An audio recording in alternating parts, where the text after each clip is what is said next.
بسم اللہ الرحمن الرحیم۔ محبت کی زبان بہت خوبصورت اور میٹھی ہوتی ہے۔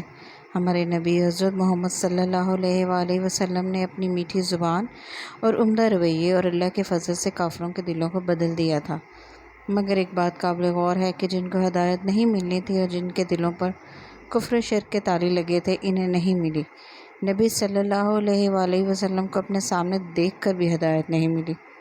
ہمارے پیارے نبی حضرت محمد صلی اللہ علیہ وآلہ وسلم اپنی ذات پہ ہونے والے ہر ظلم کو معاف فرما دیتے تھے، مگر اسلام کی بقا کے لیے کی گئی جنگوں میں ان کا جذبہ عروج پر ہوتا تھا۔ سیرت النبی صلی اللہ علیہ وآلہ وسلم کے مطالعے سے یہ بات واضح ہوتی ہے کہ کافروں کے ساتھ جنگ کرتے ہوئے آپ پھلدار اور ہرے بھرے چھاؤں دینے والے درختوں کو کاٹنے سے منع فرماتے۔ عورتوں اور بچوں کو قتل کرنے کی بھی ممانعت تھی، مگر دوسری طرف بھرپور جذبے کے ساتھ جنگ بھی لڑی جاتی اور دشمنوں کو نیست و نابود کر دیا جاتا۔ یہی توازن دین اسلام کی خوبصورتی ہے۔ پاکستانی معاشرے کو دیکھ لیں، ہمارے والدین ہمارے لاڈ بھی اٹھاتے تھے اور غلطی ہونے پر خاطر تواضع بھی کی جاتی تھی، اور اسی طرح طبیعتوں میں توازن برقرار رہتا تھا۔ ہمارے پیارے ملک پاکستان کے حالات آج کل کچھ عجیب سے ہیں۔ بچے بہت بدتمیز ہوتے جا رہے ہیں، دوسروں کے گھروں میں گھس جاتے ہیں، اسٹرابریز اور قورمہ تک چوری کر لیتے ہیں، کچھ ناہنجار تو کپڑے اٹھا کر بھی بھاگ جاتے ہیں۔ ایک معصوم شرارتی بچہ گھر کا پالتو مور ہی اٹھا کر بھاگ گیا۔ کچھ نے کھلونا جہاز کو آگ لگا دی، کچھ نے کھلونا ایمبولینس اور گاڑیوں کو توڑ دیا، کچھ شرارتیوں نے درختوں کو آگ لگا کر مچھر بھگانے کی کوشش کی۔ غرض معصوموں کا جو دل چاہا انہوں نے کیا، کیونکہ گھر کے بڑے گہری نیند سو رہے تھے۔ انہیں تو جاگنے کے بعد معلوم ہوا کہ معصوم بچے کیا شرارتیں کرتے رہے۔ اب گہری نیند سے جاگنے کے بعد گھر کے بڑوں نے معصوم بچوں کو پکڑ لیا۔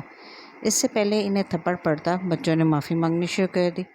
بڑوں کا دل پسیج گیا، انہوں نے کندھے تھپ تھپا کر سب کو معاف کر دیا۔ مگر اتنی سی بات نہیں ہے، مگر کاش یہ اتنی سی ہی بات ہوتی۔ ہم کیسے بھول جائیں کہ ہمیں تو یہ بتایا گیا تھا کہ پودے لیونگ تھنگس میں شمار ہوتے ہیں، تو کیا ہم درختوں کے قاتلوں کو معاف کر دیں گے؟ ہمارے دلوں میں آرمی کی جو عزت اور محبت تھی، کہ اس میں شک کی تلخ آمیزش نہیں ہوگی؟ ہماری آرمی سرحدوں پر ہماری حفاظت کر رہی ہے، یہ خیال کتنا مضبوط تھا۔ دل میں وسوسہ آتا ہے، جو اپنے گھر کی حفاظت نہ کر سکے ہمیں کیا بچائیں گے؟ کیا کوئی شخص 10-20 بندے لے کر آئے اور جو دل چاہے وہ کرے، اور اسے کوئی روکنے والا نہ ہو؟ اوپر سے نہ جانے کون سے دانشور پیار سے سمجھانے کے مشورے دے رہے ہیں۔ بیٹا باپ کا گریبان پکڑ لے تو باپ پیار سے نہیں سمجھاتا، بلکہ زناٹے دار تھپڑ منہ پہ رسید کرتا ہے، اور یہی توازن ہے۔ مجرموں کو سزا دی جاتی ہے، انہیں گڈ ٹو سی یو نہیں کہا جاتا، انہیں مرسڈیز نہیں دی جاتی، ایوان سزا سے مٹن قورمے نہیں بن کر آتے۔ تو پھر مجرم چوڑا ہو کر گالیاں کیوں نہ بکے، کہے کیوں نہ لگائے، اور ہم عوام جو عام عوام ہیں ان کو کیوں نہ یہ بتائے کہ تم لوگ کیڑے مکوڑے ہو اور میں طاقتور ہوں، قانون میرے گھر کی باندھی ہے۔ ریاست مدینہ میں تو حضرت فاطمہ رضی اللہ عنہا کے لیے جو قانون تھا وہی عام عورت کے لیے بھی تھا۔ نعوذ باللہ من ذالک، کسی جادو ٹونے کرنے والی مشرک عورت کی توقیر نبی کی بیٹی سے بڑھ کر ہے۔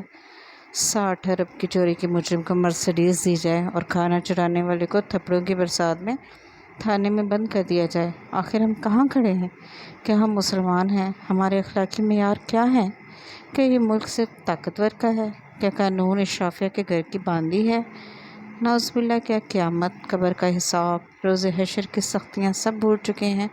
یا ہمیں بتایا ہی نہیں گیا کہ آپ نے مرنا بھی ہے اور اللہ کے سامنے بھی جانا ہے؟ مجھے لگتا ہے اس ملک میں عام آدمی کا دم گھٹ جائے گا، اس کا دل چھلنی ہو جائے گا۔ کون ہے ان باتوں کا ذمہ دار؟ سب کو اپنے اپنے گریبانوں میں جھانکنا ہوگا۔